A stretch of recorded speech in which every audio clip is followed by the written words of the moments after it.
وہ government school teacher تھی۔ بہت زیادہ خوبصورت تو نہیں تھی مگر بدصورت بھی نہیں تھی۔ 4 بھائیوں کی اکلوتی بہن تھی۔ بچپن میں ہی باپ فوت ہو گیا تھا۔ ہماری اس کہانی کو آخر تک ضرور سنیے گا اور اس کہانی کے بارے میں ہمیں کمنٹس کر کے ضرور بتائیے گا۔ بھائی زیادہ پڑھ لکھ نہیں سکے مگر اس کو پڑھنے کا بہت شوق تھا۔ ماں نے بھی اس کے شوق کو دیکھتے ہوئے اس کو منع نہیں کیا۔ یوں غربت کے باوجود بھی وہ سلائی کر کے اور ٹیوشن پڑھا کر پڑھتی رہی۔ اس طرح بالآخر اس نے M.Ed کر لیا اور ایک پرائیویٹ اسکول میں بطور ٹیچر جاب کر لی۔ کچھ ماہ تک پڑھاتی رہی اور M.Phil کی بھی تیاری کرتی رہی۔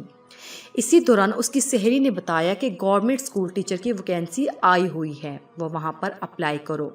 تو اس نے وہاں پر اپلائی کیا اور NTS ٹیسٹ بھی دے دیا۔ اس کی والدہ کی دعاؤں سے NTS ٹیسٹ میں اس کے بہت اچھے نمبر آئے۔ اس طرح وہ ایجوکیشن ڈپارٹمنٹ میں بطور گورنمنٹ اسکول ٹیچر بھرتی ہو گئی۔ اس کی ماں اور بھائی بھی بہت زیادہ خوش تھے اور اس طرح وہ گورنمنٹ اسکول میں پڑھانے لگی اور گھر میں خوشحالی آنے لگی۔ اس دوران اس کے بہت سے رشتے آئے مگر اس کی والدہ اور بھائی اس کو رد کر دیتے تھے۔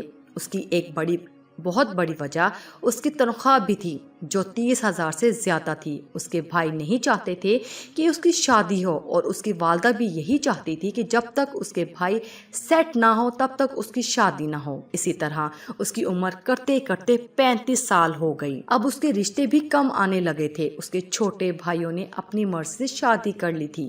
وہ ابھی بھی کبھی کبھی کام کرتے تھے۔ مجھے گھر کا زیادہ خرچ اسی کے سر پر تھا۔ دبے الفاظ میں ماں کو کہنے لگی تھی کہ ماں میرے لیے بھی کوئی رشتہ دیکھ لو، مگر ماں یہی کہتی کہ بیٹا جب تک بھائی سیٹ نہ ہو تب تک تم ابھی کچھ دن صبر کرو۔ اسی طرح دن گزرتے جا رہے تھے۔ ایک دن اس کی والدہ کو ہارٹ اٹیک ہوا اور اس کو پنجاب کارڈیولوجی ہاسپٹل میں لے جایا گیا، علاج کیا گیا۔ اس دوران اس نے اسکول سے چھٹی لے کر ماں کی بہت زیادہ خدمت کی۔ ہسپتال میں عورتیں اس کی ماں سے اکثر پوچھتی کہ تمہاری بیٹی کی شادی ہو گئی ہے، اور جب وہ بتاتی کہ ابھی شادی نہیں ہوئی تو وہ عورت باتیں کرتی کہ اس عمر کی عورتیں تو اب نانی بھی بن جاتی ہیں اور اس کی ابھی تک شادی بھی نہیں ہوئی۔ تو اس کی والدہ کو احساس ہوا کہ اس نے اپنی بیٹی کے ساتھ بہت زیادتی کی ہے۔ ہسپتال سے گھر واپس آنے کے بعد اس کی والدہ نے رشتے والے کو کہا کہ کوئی اچھا سا رشتہ دکھاؤ۔ بالآخر اس کو ایک رشتہ پسند آ گیا۔ لڑکا بھی ایجوکیشن ڈپارٹمنٹ میں 11ویں اسکیل جاب کرتا تھا اور اس کی ماں نے چٹ منگنی پٹ بیاہ کر دیا اور وہ بیاہ کر اپنے گھر چلی گئی۔ وہ بہت زیادہ خوش تھی لیکن اس کی یہ خوشی عارضی ثابت ہوئی جب اس کی شوہر نے پہلی رات اس کو کہا کہ وہ موٹر سائیکل لینا چاہتا ہے تو وہ اس کو 70,000 روپے دے۔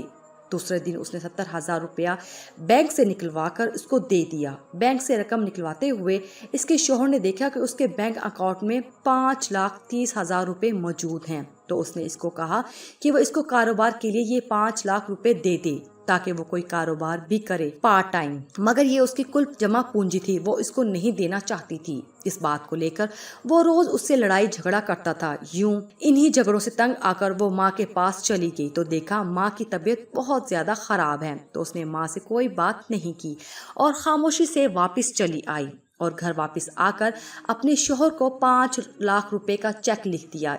اس کے شوہر نے اس کو ہمیشہ خوش رکھنے کا وعدہ کیا اور چیک لے کر نکل گیا۔ 2 مہینے سکون سے نکل گئے۔ 2 مہینے کے بعد اس نے پھر لڑائی جھگڑا شروع کر دیا کہ اب تم بھی تنخواہ سے گھر کے اخراجات وغیرہ نکالو۔ جب اس نے پوچھا کہ تمہاری تنخواہ کیا ہے تو اس نے کہا میں نے اس کی کمیٹی ڈالی ہوئی ہے تاکہ آگے کام آئے۔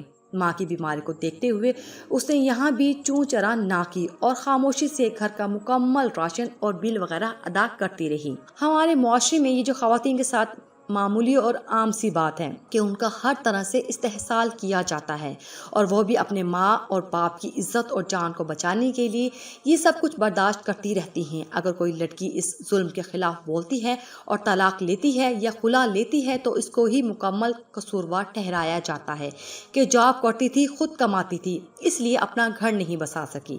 ماں باپ اپنی اولاد کو خاص کر بیٹی کو اس لیے تعلیم دلواتے ہیں تاکہ کل کلاں کو مشکل وقت ہو تو اپنے شوہر کا ساتھ دے سکے، مگر لوگ ان کو کمائی کی مشین بنا لیتے ہیں جبکہ وہ یہ بات اچھی طرح جانتے ہیں کہ نان نفع کی ذمہ داری اللہ تعالیٰ نے شوہر پر ڈالی ہوئی ہے اور اس کے متعلق اللہ تعالیٰ ان سے پوچھ گچھ بھی کرے گا۔ اللہ تعالیٰ سب کی بیٹیوں کو ہمیشہ اپنے حفظ و امان میں رکھے اور ان کے نصیب بہت اچھے کرے۔ ہم سب کو بھی چاہیے کہ ہم ایسی خواتین جو جاب کرتی ہیں اور ساتھ میں گھرداری کو بھی سنبھالتی ہیں قدر کریں اور ان کے ساتھ نرمی کے ساتھ برتاؤ کریں۔ اللہ تعالی ہم سب کو دین کو سمجھنے اور اس پر عمل کرنے کی توفیق عطا فرمائے، آمین۔